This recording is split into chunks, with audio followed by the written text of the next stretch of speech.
इस लक्षवेधी के माध्यम से भिवंडी शहर को सम्मानित देवेंद्र फडणवीस जी की तरफ से न्याय मिलेगा, ये उम्मीद रखता हूं। जब मैं ये लक्षवेधी के बारे में बोल रहा हूं, भिवंडी में इस वक्त एक बहुत बड़ा आंदोलन चल रहा है। टोरेंट हटाओ, टाटा पावर लाओ, और सत्ता पक्ष के दो आमदार बाहर धरना कर रहे हैं। मैं लक्षवेधी की वजह से उनको ज्वाइन नहीं कर पाया।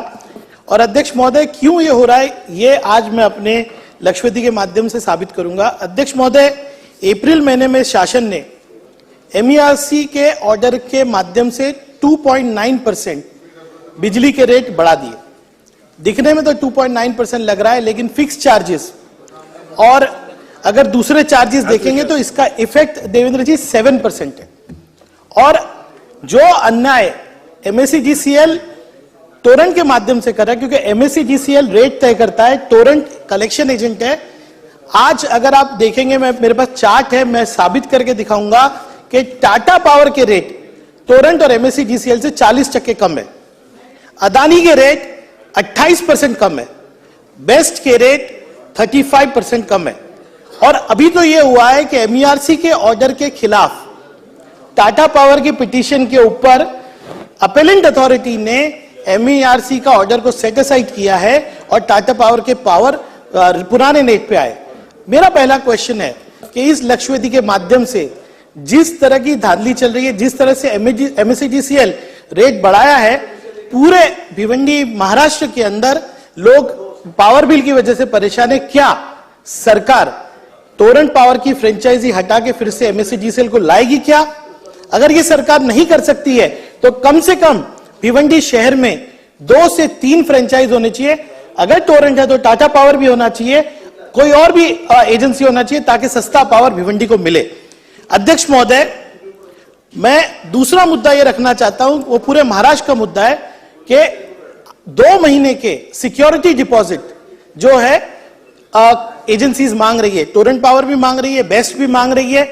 आज कोरोना के बाद जो हालत है, उसके बाद ये सरकार जो कह रही है कि सामान्य मानस की सरकार है, वो इस तरह के रेट बढ़ाकर, सिक्योरिटी डिपॉजिट बढ़ा के पूरे महाराष्ट्र में ऐसा वातावरण हो रहा है कि लोग सड़कों पे आ रहे हैं। अध्यक्ष महोदय, टोरेंट पावर के माध्यम से फॉल्स केसेस किए जा रहे हैं विजिलेंस के, कह रहे हैं कि बड़ा इंफ्रास्ट्रक्चर इंप्रूव हुआ। अध्यक्ष महोदय, एक ही लास्ट क्वेश्चन है। अध्यक्ष महोदय, बोलने दीजिए, बहुत इंपॉर्टेंट मेरा विषय है। आपका विषय समझ में आया, आता तुम्ही प्रश्न स्पेसिफिक विचारा। पण झाले नाही अध्यक्ष महोदय, मेरा स्पेसिफिक क्वेश्चन है। 4:15 वाजले। अध्यक्ष महोदय, स्पेसिफिक क्वेश्चन है कि विजिलेंस केसेस जो फॉल्स हो रहे हैं, उसके खिलाफ जो है टोरेंट पावर के लिए पिछले अधिवेशन में आप ही थे, सम्मान्य उप मुख्यमंत्री जी ने कहा था कि वहां पे नोडल एजेंसी बनाई जाएगी, आज तक नहीं हुआ। सबसे इंपॉर्टेंट क्वेश्चन जो है वो ये है कि अमृत काल में मैंने आपको एक अमृत योजना भिवंडी के लिए दी है। सम्मान्य देवेंद्र जी, आपने मुमरा को एक न्याय दिया, भिवंडी को एक। भिवंडी में जो PD केसेस है और लाइव मीटर के केसेस है, उन पर जो है इंटरेस्ट रेट है उसका 50% भरना लागू है। मुमरा में 10% है। मुमरा में है, अच्छी बात है, मेरा स्वागत है। लेकिन मुमरा पैटर्न पे क्या भिवंडी के दोनों PD और लाइव मीटर के लिए जो इंटरेस्ट है उसको 10% पे लाया जाएगा? क्या इंस्टॉलमेंट स्कीम लाई जाएगी? क्योंकि 2007 से आपके जो है थकबाकी प्रलंबित है। अध्यक्ष महोदय, आपके माध्यम से कहूंगा कि आज देवेंद्र जी, पिछली बार भी आपने वादा किया था मुझे कि आप ये अमृत योजना के नाम से जो है भिवंडी को ये सौगात देंगे। क्या आज उसकी घोषणा आप करेंगे क्या?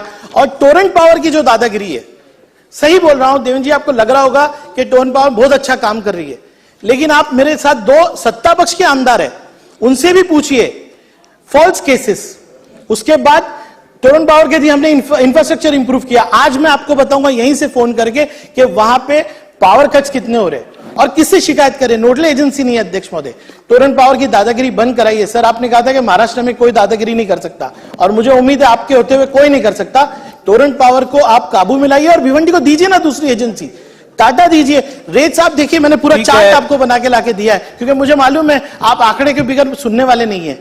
ये 40% टाटा का जो है रेट कम है। अध्यक्ष महोदय, मैं चाहता हूं स्पेसिफिक आंसर आज मिले। धन्यवाद अध्यक्ष महोदय, बहुत बहुत।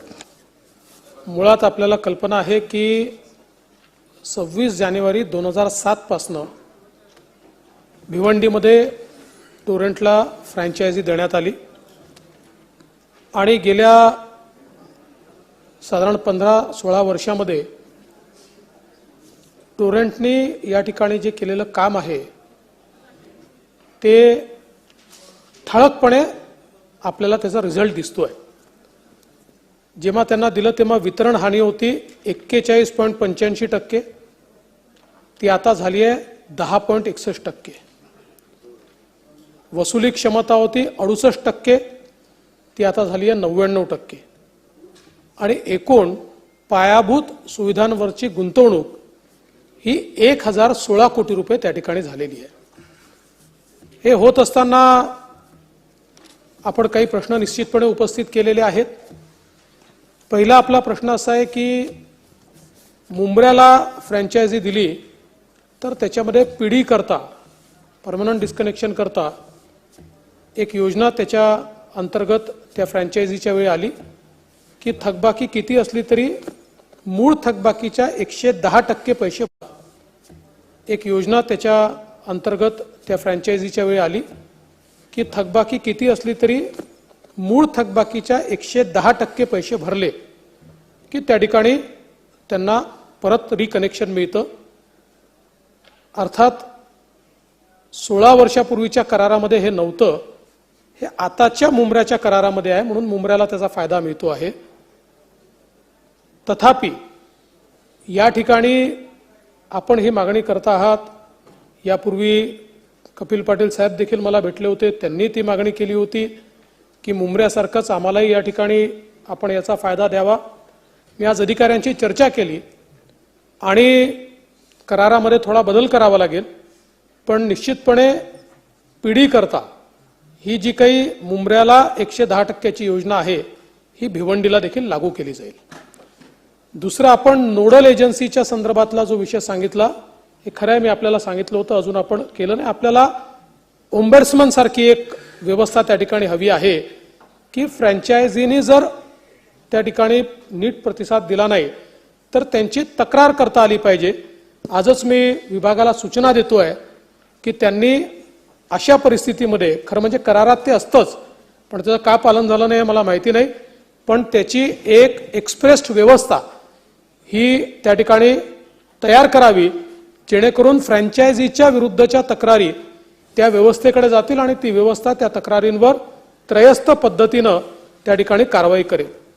यासोबत आपण एक अमृत योजना देखील मागितलेली आहे, कारण पिढीचा प्रश्न संपला तरी जे आता चालू आहेत आणि लाईव्ह मीटर आणि ज्यांचं मोठ्या प्रमाणात थकबाकी आहे, तर मागच्या काळामध्ये जसं एक विलासराव देशमुख यांच्या नावाने योजना सुरू झाली होती, अशाच प्रकारची काही योजना ही या ठिकाणी सुरू करता येईल का हा प्रयत्न आपण करू आणि त्यातनं किमान इन्स्टॉलमेंट मिळाले पाहिजे. काही खूप जास्त चक्रवाढ पद्धतीनं जर त्यांच्यावर व्याज लागलं असेल तर ते व्याज कमी झालं पाहिजे.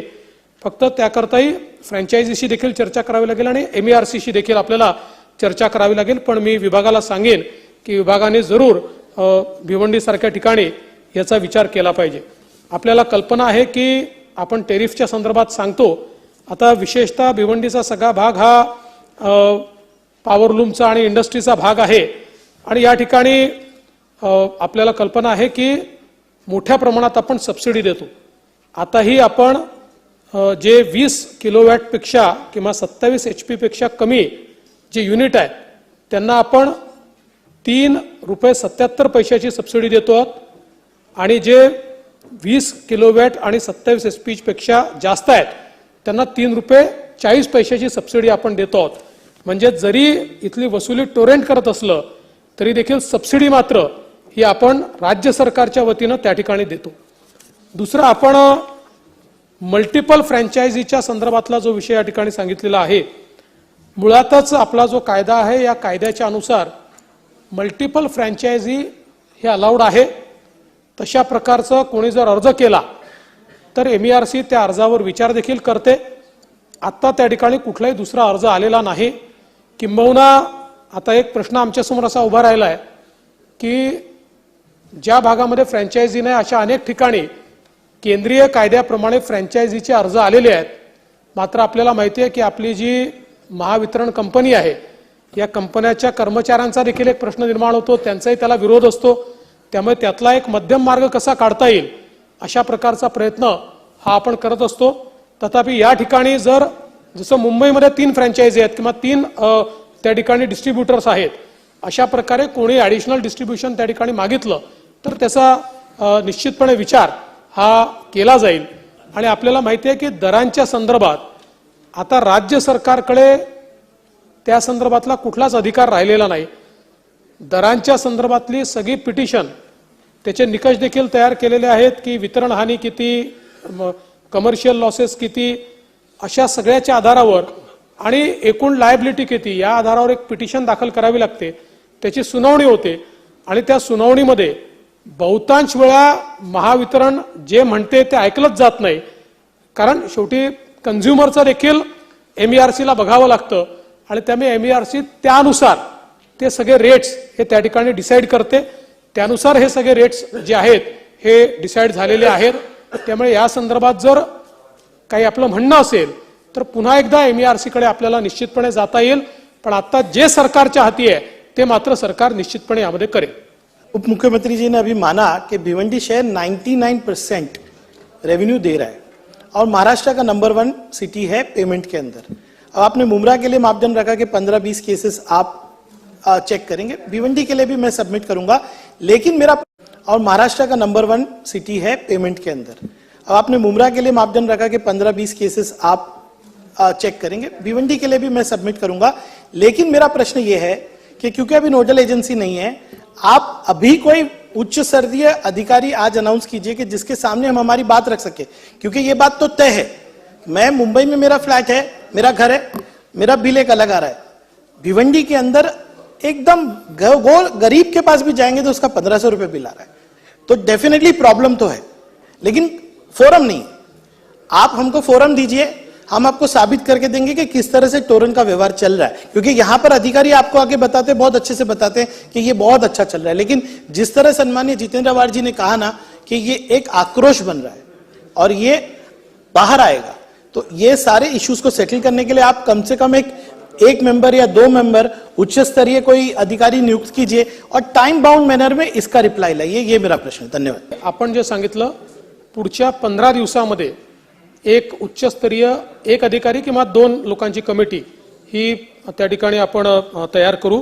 आणि खरं म्हणजे आता माझ्याकडे ही काही माहिती आलेली आहे की ग्रीव्हन्ससाठी MSCDCLचा नोडल ऑफिसर दर बुधवारी आणि गुरुवारी भिवंडीला उपस्थित राहतील. नाही राहतील, सांगतोय राहतील. आता संपायला पाहिजे लक्षवेधीनंतर. ठीक आहे. ठीक आहे, आता पहिल्यांदा हे करतो, पण तुम्हाला सांगितलं होतं 15 दिवसात हो मुंब्र्याला पण करू. मुंब्र्याला पण एक आपण त्याची व्यवस्था, परमनंट व्यवस्था उभी करू. जयंत